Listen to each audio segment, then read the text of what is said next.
चलिए, तो जो दूसरा ग्राफ आपके पास आएगा वो आएगा कैपेसिटिव सर्किट। कैपेसिटिव सर्किट की अगर बात करें तो इसमें क्या होगा, सिर्फ एक कैपेसिटर होगा, एसी सोर्स के क्रॉस कनेक्ट होगा। AC source is V equal to V naught sine omega t, और हम जानते हैं यहाँ पे कैपेसिटेंस C से लिखा जाता है। अब इस केस में अगर बात करें कि कितना करंट चलेगा, तो करंट कैसे निकलेगा, कैपेसिटर में करंट तो फ्लो करेगा नहीं, मतलब ऐसा रेजिस्टेंस तो है नहीं कि आप V equal to I R लगा दें। कैपेसिटर पे चार्ज इकट्ठे होते रहते हैं, चार्ज फ्लो करेगा।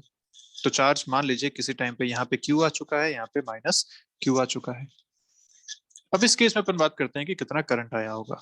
तो चार्ज, याद कीजिए कैपेसिटर का फॉर्मूला क्या था, Q इक्वल टू CV, तो लिख सकते हैं इसको Q इक्वल टू CV, और V क्या है, V naught sine omega T. तो किसी टाइम पे इतना चार्ज इस पे आ चुका होगा और मुझे निकालना है करंट। तो करंट निकाला जा सकता है आराम से। करंट क्या होता है, dQ by dt, differentiation of charge, क्योंकि यहाँ टाइम के साथ वेरी कर रहा है इसलिए अपन इसको डिफरेंशिएट करके करंट निकाल सकते हैं। तो dQ बाई dt जब करेंगे तो मिलेगा CV not sine omega T, का डिफरेंशिएशन करेंगे तो आएगा कॉस ओमेगा टी, और क्योंकि ओमेगा अंदर है तो ओमेगा बाहर एक मल्टीप्लाई हो जाएगा, just CV not omega cos omega T.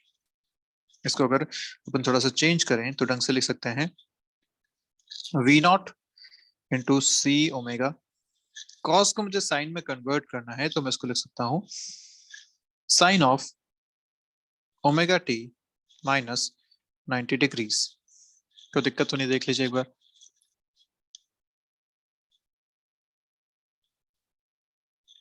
ठीक है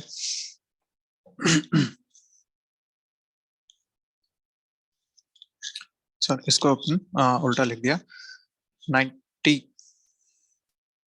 omega T plus 90, 90 plus theta होता है ना, 90 माइनस थीटा। ठीक है, so sine 90 plus theta is cos theta, so हो जाएगा sine of omega T plus 90 degree is cos omega T.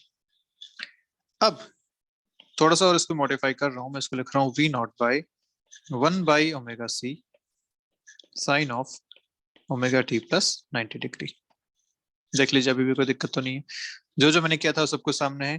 पहले डिफरेंशिएट किया, V नॉट और C ओमेगा को मैंने एक साथ लिख दिया, अभी है तो वैसा का वैसा ही है। कॉस को मैंने कन्वर्ट किया साइन में, आप जानते हैं sine 90 plus theta is cos theta, हमने बात पहले करी है, इससे हमने देखा था, याद कीजिए ऑल पॉजिटिव ना, सॉरी ऑल पॉजिटिव एस, इस तरीके से देखा था, यहाँ टेन और यहाँ साइन, यहाँ इस तरीके से देखा था। तो यहाँ पे जब 90 प्लस थीटा करेंगे तो sine 90 plus theta is cos theta, ये बात हमने देखी थी। तो sine 90 plus theta is cos theta, ये हमने यहाँ यूज किया। अगले स्टेप में मैंने क्या किया, इस ओमेगा का सी को मैंने यहाँ नीचे ले आया 1 बाई ओमेगा सी करके। अभी लिखा यही है, ये ऊपर जाएगा तो यही बन जाएगा वापस, लेकिन इसको लिखने का ऐसा तरीका मैंने यूज किया। क्यों किया, इस पर आगे आते हैं। अगर इस इक्वेशन को मैं अब स्टैंडर्ड इक्वेशन के फॉर्म में लिखना चाहूँ तो मैं लिख सकता हूँ sine of omega T plus 90 degrees, ये इसकी इक्वेशन स्टैंडर्ड इक्वेशन बन गई। I is equal to I naught sine omega T plus 90 degree, where I naught is nothing but V naught by 1 by omega C, ऐसा है। ये जो 1 by omega सी है, इसे अपन एक नया नाम देते हैं विच इज रिएक्टेंस। क्या है ये, रिएक्टेंस। और कौन सा रिएक्टेंस है, क्योंकि कैपेसिटर के साथ बना हुआ है इसलिए इसका नाम है कैपेसिटिव रिएक्टेंस, कैपेसिटिव रिएक्टेंस। और XC equal to 1 by omega C. अब इसको ये नाम देने की जरूरत क्या पड़ी, जरूरत इसलिए पड़ी क्योंकि देखिए ध्यान से, ये बन रहा है कुछ कुछ ऐसा, I naught is equal to V naught by XC, या मैं इसको लिख सकता हूँ V naught equal to I naught into XC।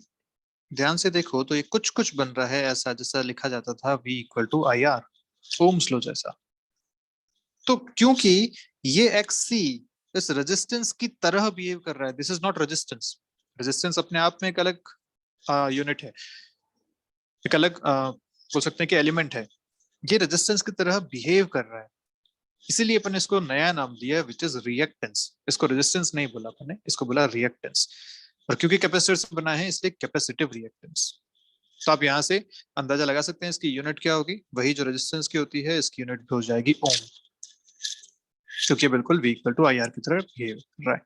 So unit हो गई इसकी ओम, कैपेसिटिव रिएक्टेंस। तो इंपॉर्टेंट फॉर्मूलाज अपने को जो ध्यान रखने हैं वो क्या क्या हो गए। एक तो ये X C equal to 1/ω c, काफी इंपॉर्टेंट है, हमेशा याद रखना है।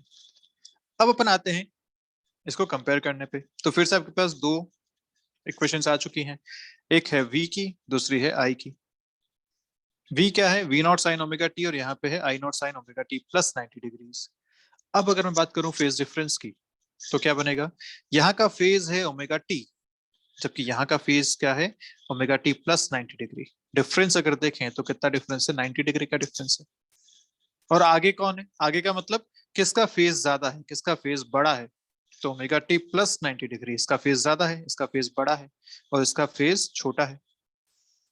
तो जब डिफरेंस देखेंगे तो इसका पॉजिटिव और ये हो जाएगा 0।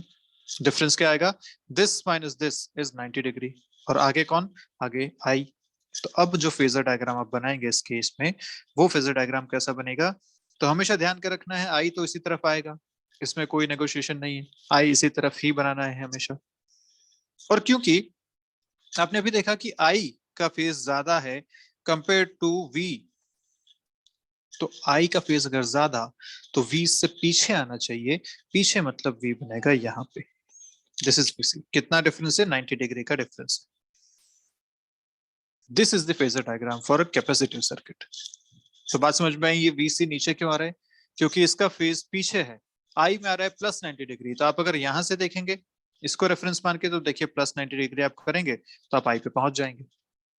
या फिर आप मान सकते हैं कि आई से 90 डिग्री पीछे चल रहा है वीसी, इसलिए इसको पीछे बनाया, आपने नीचे की तरफ बनाया। इक्वेशन फिर से देख लीजिए एक बार, आई का इक्वेशन में प्लस 90 डिग्री आ रहा है, जबकि यहाँ पे सिर्फ ओमेगा टी है। तो आई आगे की तरफ है कितना, 90 डिग्री से आगे, इसलिए मैंने आई को आगे बनाया है और वीसी को पीछे की तरफ बनाया है। क्या ये बात क्लियर हुई अच्छे से, हाँ कि ना? Yes sir. Yes sir. Yes sir. बहुत बढ़िया। तो फेजर डायग्राम अब आपको बनाना आ चुके हैं कुछ कुछ। तो जैसे रेजिस्टेंस के लिए कैसा बना था, रेजिस्टेंस के केस में दोनों एक ही तरफ बने थे, क्योंकि वहां फेज डिफरेंस 0 था। यहाँ पे फेज डिफरेंस है, और कितना है, 90 डिग्री का है। कौन पीछे है, पोटेंशियल डिफरेंस पीछे है करंट से, इस बात का ध्यान रखना है। तो हम लिख सकते हैं यहाँ पे, करंट लीड कर रहा है current the potential difference by 90 degree. और उल्टा भी लिख सकते हैं, potential difference lags current by 90 degree. Lag कर रहा है मतलब पीछे रह गया है बाय 90 डिग्री। तो दोनों ही बातें यहाँ पे कही जा सकती हैं, इंपॉर्टेंट है, ध्यान रखना है। तो एक बात है, एक्स सी कितना हो गया था, 1/ω c हो गया था। This is another important. चलिए आज का अपन लास्ट सर्किट करते हैं, विच इज इंडक्टिव सर्किट। कल से अपन इस पे बात करेंगे कॉम्बिनेशंस बना के। तो इंडक्टिव सर्किट की बात कर लेते हैं। इंडक्टिव सर्किट क्या है, जिसमें सिर्फ एक इंडक्टर लगा हुआ हो और इस पे आपने एक एसी सोर्स लगा दिया।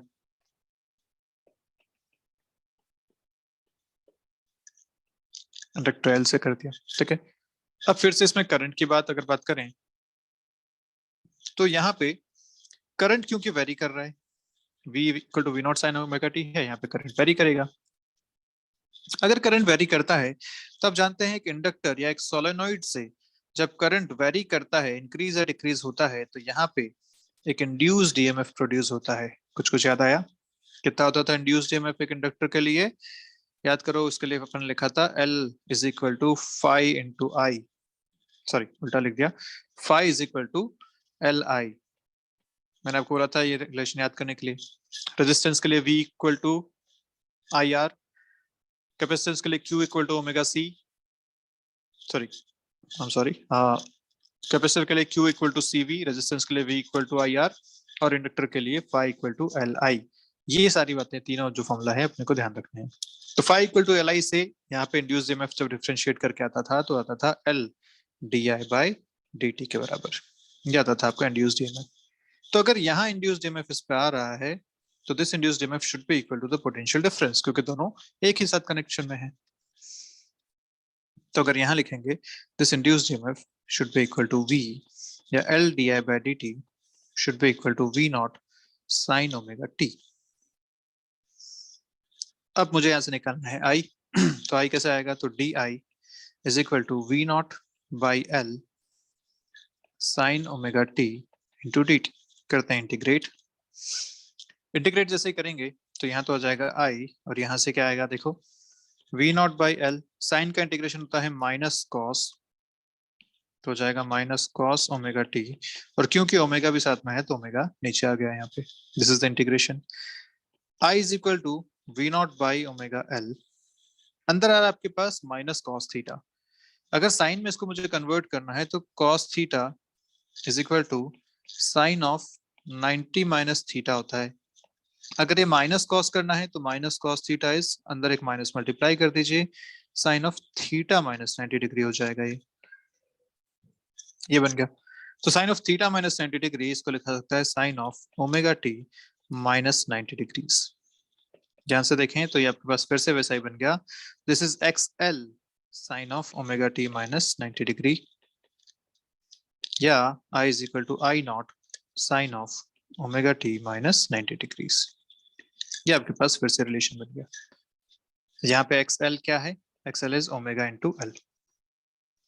This is called is inductive reactance.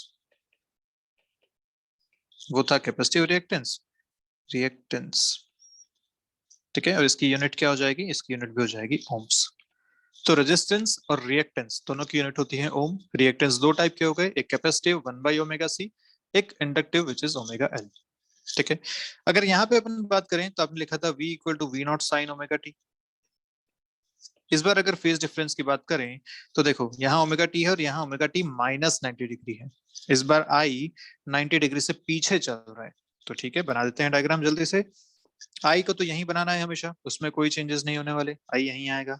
और क्योंकि आई 90 डिग्री से पीछे है तो मतलब v 90 डिग्री से आगे होना चाहिए, तो v होना चाहिए यहाँ पे। This is VL, potential difference across inductance. This is VL which is 90 degree ahead of the current, या leads the current by 90 degree. ये यहाँ पे स्टेटमेंट हो जाएगा। क्लियर है सारी बातें आपको अच्छे से? हाँ कि ना? चलिए चलिए चलिए, बहुत बढ़िया, ठीक है। तो अपन इसको कंक्लूड करते हैं जल्दी से। जो अपन ने आज बात कर ली वो एक बार जल्दी से 2-3 मिनट में समराइज कर रहा हूँ, जल्दी से देख लीजिए। पहली बात तो ये कि एसी में हमेशा जो फेज है वो चेंज होना चाहिए, पोलैरिटी चेंज होनी चाहिए लगातार, ठीक है, पहली बात। दूसरी बात, इसमें दो आपने साइनसोइडल एसी का आपने ये बनाया था, इसमें 2-3 बातें हैं। ये है एसी वैल्यू किसी भी टाइम पे, करंट की value any time T, this is peak value, this is angular frequency omega, ठीक है। और अगर फ्रीक्वेंसी की बात करते हैं तो फ्रीक्वेंसी होती है एफ इज इक्वल टू, आप जानते हैं फ्रीक्वेंसी होता है 1 बाय टाइम पीरियड, और टाइम पीरियड लिखा जाता है 2 पाई बाई ओमेगा से, तो ये हो जाएगा omega by 2 pi. This is frequency, और omega equal to 2 pi F, ये भी ध्यान रखना है। This is frequency omega equal to 2 pi F, frequency of the AC. अपने यहाँ जो फ्रीक्वेंसी सप्लाई होती है घरों में कितनी होती है, 50 हर्ट्ज, वो अपने यहाँ पे सप्लाई 50 हर्ट्ज की। तो ये हो गया एक बात। फिर आपने पढ़ा एवरेज वैल्यू ऑफ एसी, दो बातें। फॉर कंप्लीट साइकिल, अगर कंप्लीट साइकिल की बात करेंगे तो एसी वैल्यू आती है, एवरेज वैल्यू आती है 0। अगर हाफ साइकिल की बात करेंगे तो एवरेज वैल्यू कितनी आती है, 2I0 बाई पाई, या फिर 2V0 बाई पाई। अगर बात करनी है पोटेंशियल की तो V0 आ जाएगा, करंट की आ रही है तो I0 आ जाएगा। फिर आपने बात करी आरएमएस की। अच्छा, ये किसको रिलेट करती थी, ये रिलेट करती थी चार्ज को। आरएमएस रिलेट करता था एनर्जी या पावर को। आरएमएस वैल्यू आई थी आपके पास I0 बाई √2 और V0 बाई √2, ये ध्यान रखना है। फिर आपने बात करी सर्किट्स की, तो पहला रेजिस्टिव सर्किट था जिसमें फेज डायग्राम बना था ऐसा, इधर ही आई है और इधर ही VR भी बनेगा। दूसरा आपने बात करा कैपेसिटिव सर्किट, जिसमें ये आई था और यहाँ पे VC था, 90 डिग्री का फेज डिफरेंस आ रहा था। और तीसरे आपने बात किया था इंडक्टिव सर्किट। इंडक्टिव सर्किट में क्या था, VL यहाँ पे था और ये 90 डिग्री बन रहा था इस तरीके से। क्लियर है? तो इंडक्टिव सर्किट में पोटेंशियल डिफरेंस लीड कर रहा था, कैपेसिटर में पोटेंशियल डिफरेंस लैग कर रहा था। यहाँ पे आया था XC is equal to 1/ωc, यहाँ पे आया था XL is equal to ωL। तो ये 3 सर्किट्स अभी तक अपन ने पढ़े हैं। इसके कॉम्बिनेशंस अपन कल यानी नेक्स्ट क्लास में बात करेंगे। ठीक है, तो चलिए आज इतना ही करते हैं, मिलते हैं आपसे नेक्स्ट क्लास में। Bye bye.